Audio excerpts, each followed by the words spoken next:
So just like we had a part on use of microwave as an alternative energy source, we can similarly use ultrasound also to do a large number of organic and inorganic reactions. We'll see how exactly we can use ultrasound efficiently. Okay, so how is ultrasound useful in organic synthesis? Once again, the way we progress is going to be quite similar to that of microwave. We need to understand how is it that ultrasound can bring about a characteristic change in the medium that it propagates in. One of the characteristic differences between ultrasound and electromagnetic radiations is that ultrasound or sound as such requires a medium to propagate. And the way of propagation of sound as a wave is very different from the electromagnetic radiations, the way they propagate in space. So sound basically moves by a sequence of compressions and rarefactions. So if you see this first animation, which is here on the top right, here you see compressions and rarefactions happening in one dimension. So this could represent movement of sound in one dimension. And if the same thing is extrapolated into two dimensions, you come to what is shown here on the bottom left, whereby if this plus sign is the source of sound, then the sound will propagate in two dimensions, x and y, by compression and rarefraction that will keep moving outward from the point of source of sound, basically. Right? So this is the most characteristic difference between sound and that of light or electromagnetic radiations as waves. Okay, so these are called as transverse waves.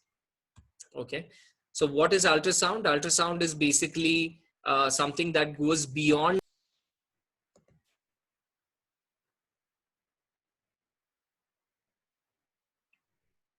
Okay, I think we got disconnected there. Can I continue?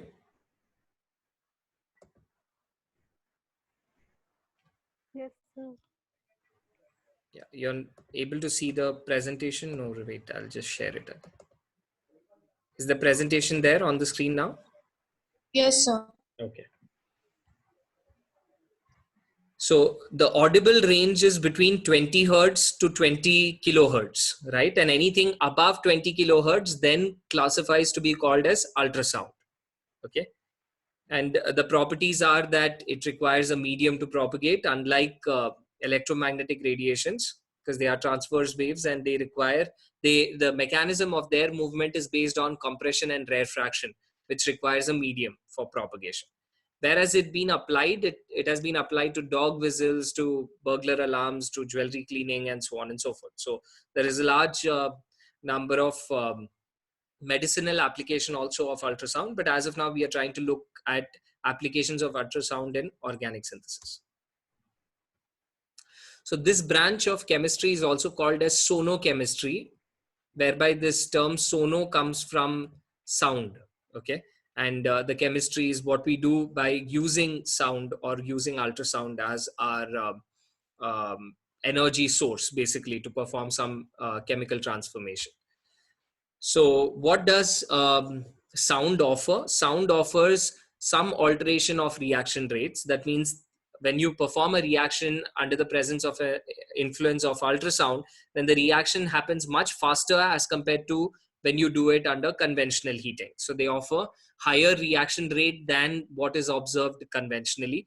They offer different pathways and selectivities as well. So sometimes a sonochemical pathway would be different from a conventional reaction pathway, and most of the times this difference is seen whereby conventionally if the reaction is going according to ionic mechanism, when you replace conventional methods with sonochemical methods, then the reaction pathway proceeds with radical pathways, because free radicals are very easily generated under the influence of ultrasound, whereas conventionally it's more so the ions that can be formed in solution which show characteristic reactivity.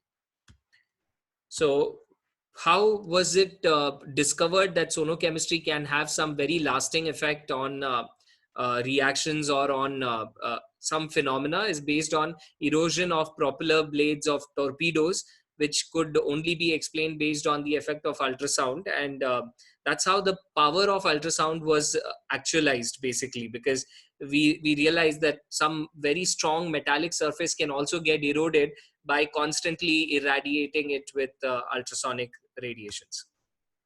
How is ultrasound generated? For ultrasound generation, you require a piezoelectric material. Okay, and that piezoelectric material has to be in contact with the metal, and a high frequency alternating current source has to be provided so that you get the characteristic ultrasonic radiations. What exactly do we mean by piezoelectric materials? Piezoelectric materials have a relationship between the electrical current and the dimension of the piezoelectric substance. So if you apply electrical current to the piezoelectric substance by itself will keep increasing or decreasing in their dimensions. So along the, say for example, y axis, if they keep becoming elongated and shortened by application of an alternate current, that type of a material is called as a piezoelectric material. And it works both ways. Piezoelectric substances, when they are compressed or elongated simultaneously, they do develop a very small but finite potential. So electrical potential can be generated by either squeezing or expanding a piezoelectric substance, or the corollary is possible whereby supply of an electrical potential on this material would lead to the change in dimension of the material. And if you use a very high frequency alternating current source, this change in dimension is going to happen so fast that it's going to start releasing some sound or noise in that frequency region of ultrasonic radiations, basically. So that is how ultrasound is generated. So you have two different types of sonicators. One of them is called as a bath sonicator. Bath sonicator is commonly present in a dentist setup or something, whereby he keeps his surgical instruments with water. He submerges all his surgical equipments in water, and he starts the ultrasonicator, basically. So that's called as a bath sonicator. Another type of sonicator is a probe sonicator. So you have a probe that dips into the solvent. It's represented here on the right hand side of your screen. And this probe will then result in, or this probe is also called as a horn or an ultrasonic horn. And this horn will result in for cavitation bubbles appearing, and it will deliver ultrasonic radiations into the medium where you want ultrasound to be applied. So what are the chemical effects of ultrasound? The chemical effects of ultrasound can either be that it can result in some changes of homogeneous sonochemistry of liquids. It can also alter the heterogeneous sonochemistry, like when you have a metallic surface and a solution. You could apply ultrasound there to enhance the chemical activity. We'll come to that. You could also do something called as sonocatalysis, something that is catalyzed by ultrasound. Like say, for example, if we are looking at free radical reactions, free radical reactions require a free radical initiator. Usually these free radical initiators have to be thermolyzed or they have to be photolyzed to generate the free radicals. What if we use ultrasound in place of that? So ultrasound will result in developing a small concentration of the free radicals, which will self-sustain by giving a radical chain reaction. So you could do sonocatalysis, or you could also do sonochemical switching. What do you mean by sonochemical switching? It's a very interesting phenomena, whereby conventionally, if the reaction is following one mechanistic pathway, and if that mechanistic pathway can be altered by use of ultrasound, then you call this as sonochemical switching. Right? We've just some time back discussed about how ultrasound leads to conversion of a conventional pathway, which is ionic in its mechanism, to an ultrasonic kind of a reaction in which a radical pathway is the predominant pathway. So that could be called as a sonochemical switching type of a reaction. How is it different from traditional methods? The duration, that means the time required for reaction, is much lesser when you use ultrasound as against when you do conventional heating. The pressures and the energy available per molecule is very different in the ultrasonic medium as against conventional medium. And what I'm going to show you in the subsequent slide will be to a certain extent unbelievable, but these are all validated by rock solid facts that have been obtained from experiment, and through some theoretical calculations and computations, it has been arrived at these values. And these values are mind boggling. Before we look at ultrasound, the chemical effects of ultrasound, we look at what exactly does ultrasound have to offer. The ultrasound offers very short-lived localized hotspots. So you would think, how hot can it get? You're just passing sound into the medium. The macroscopic temperature of the system does not change much, but microscopically you get such localized hotspots. What do you compare it with? I mean, that these look like staggering figures, right? So localized temperatures of as high as 5,000 degrees Celsius can be attainable due to ultrasound radiations moving into a medium. And what can you compare it with? The temperature of the sun. So you can achieve such hotspot, transient, very short-lived hotspots being generated when you're applying ultrasonic radiations to your sample. The pressures that are generated due to ultrasonic radiations going into solution is as high as 1000 atmospheres. And these high pressures are only available at the depths of the sea, basically. So you can compare it, you can have that frame of reference to compare with, to understand what is the extent of pressure that is generated in that short span of time at a very, very tiny space in that entire medium. And the heating and cooling rates observed in case of use of ultrasound is to the tune of 10 to the power 9 degrees per second. So at that rate there is heating, and at that rate there is cooling as well. So it's like taking boiling hot lava and plunging it into ice cold water to bring it down to below room temperature or something like that, and in a span of 1 second. And if you're able to do that, then you would achieve the heating and the cooling rates that are observed in the ultrasound ultrasonic conditions as well. Now, why does such drastic change happen? These drastic changes happen due to some characteristic effects of ultrasound. These characteristic effects of ultrasound are called as cavitation. So in cavitation, what happens is there are some bubbles that keep getting generated. These microscopic bubbles keep growing through the compression and expansion that happens due to the acoustic pressure that is released of ultrasound.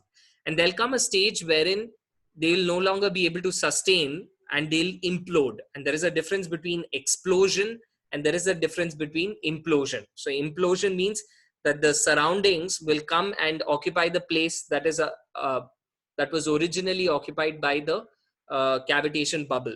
And this is called as an implosion. And this implosion results in a shock wave, and the shock wave by itself generates a very, very localized hotspot.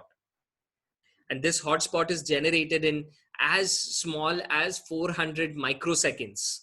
So in that span of time, you get localized hotspots being generated, which helps in catalyzing the reaction and making the reaction much faster than it occurs conventionally. Right? So there are formation of bubbles. These bubbles are called as cavitation bubbles. These bubbles grow and shrink according to this graph that has been shown on the left. But then they can't sustain this growth and shrinking forever. What happens is after a certain point in time, they implode violently, and this violent collapse is called as cavitation. This cavitation is what results in extremely high localized temperatures, which result in enhanced rates of the reaction when you do ultrasound assisted synthesis. Right? These cavitation concentrates diffused energy of sound, diffused energy which is spread over a large area. It concentrates it over a very, very small microscopic area. And that's why it can be used in some chemically useful form, whereby you can use it to do some characteristic reactions. So what is the type of or the energy per molecule or energy per unit area that we are looking at? Ultrasound is somewhere here, right? Sono chemical. And this sono chemical, the time duration in which ultrasound delivers that kind of energy is very, very small. Can you see that? In a span of about 10 to the power minus 12 to 10 to the power minus 10 seconds, right? So these are some angstrom units to about picoseconds. You know, in that particular range, you have delivery of all the energy into the system. And the energy is also to the extent of 1 electron volt and above, which is much above thermal energy, piezoelectric energy, even geothermal energy, which is the tectonic plates moving, etc. Beyond all of them, there is a large amount of energy that the ultrasound has to offer to be delivered to the system, which is what helps it to uh, achieve catalysis. So this is a microscopic image of a cavitation bubble that is just about to implode on the surface of a metal, right? So if this is a solid surface, the solid surface has this cavitation bubble. This cavitation bubble eventually gets imploded because it can't survive beyond a certain span of time. And then this implosion results in surface erosion, right?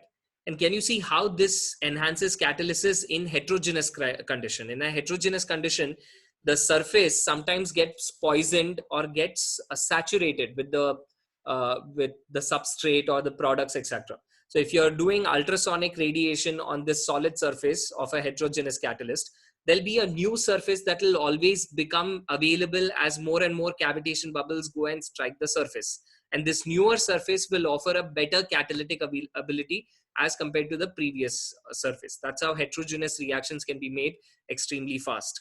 Now you see two images here of some particles before and after sonication. So before sonication, the edges are very rough, but after sonication, the edges become so smooth to a scanning electron micrograph image. These are to the order of 20 micrometers and below, basically, the sizes. And the edges have been made really very smooth over here. So such type of effects of ultrasound are very well documented, and that's how we can use it to our advantage while doing some organic synthesis. So two organic reactions have been given there. One of them whereby zinc is used in a Simmons-Smith type of a reaction, whereby the reaction is a cyclopropionation reaction. So I'm converting an olefin into this cyclopropyl ring by using zinc in the presence of diiodomethane, basically. Now, since zinc, a metallic catalyst is required, or a metallic reagent is required to perform Simmons-Smith reaction, it's no surprise that these reactions are affected by ultrasonication, because ultrasonication will go on smoothening the zinc surface to make it to make a fresh layer of zinc available for catalysis, and that's how the reaction is proceeding with extremely high yields in the presence of ultrasound, whereas in the absence of ultrasound it's not that high. Right. Another reaction that you can think of, much simpler example, is that of Grignard chemistry, because in Grignard reaction also you have magnesium written on top of the arrow. So magnesium metal has to react with an alkyl halide so that you get the characteristic effect or the characteristic Grignard reaction happening. So even Grignard reactions can be accelerated in their rates or the overall yields by ultrasonic radiations. But ultrasound does not only affect heterogeneous catalysis, it can even affect homogeneous catalysis like this, whereby this is an example of a Diels-Alder reaction. Because you get localized hotspots, any thermal reaction is possible to be done very efficiently in the presence of ultrasound as against conventional heating.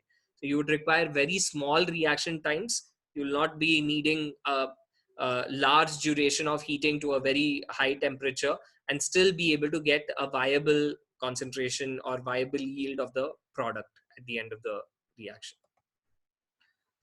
So what we've discussed in short is the application of ultrasound in doing organic synthesis, basically. And the reason why you can accelerate your reaction by irradiating ultrasound radiations into your sample is because it results in something characteristic called as cavitation. Okay, and this cavitation results due to compression and rarefaction, which is a characteristic property of sound, and this results in bubbles, very small, tiny, microscopic bubbles going on increasing in size. There'll come a stage wherein they implode. Implosion results in a very high temperature localized hotspot, and this hotspot is responsible for accelerating the rate of the reaction, right?